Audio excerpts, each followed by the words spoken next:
আমার গোলাপ চন্দন। আরে তাকে দেখাবো বলে তোকে আমি আসতে চিঠি দিয়েছিলাম, যাকে মায়ের গর্ভে রেখে তুই গ্রামে চলে গেছিলি।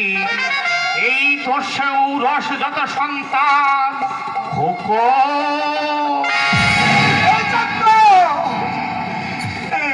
তুই কি বলছিস?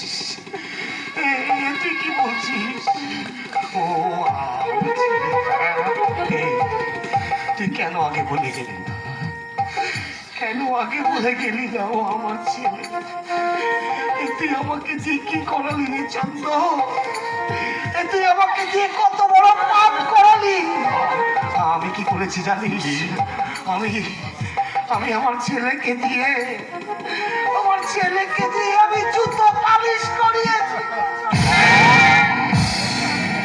লোকটা অমন করছে কেন মা?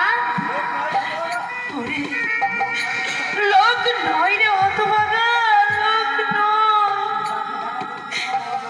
যাকে দেখবার জন্য তুই আমার গলা জড়িয়ে ধরে কাঁদছিস, ওরে মাটি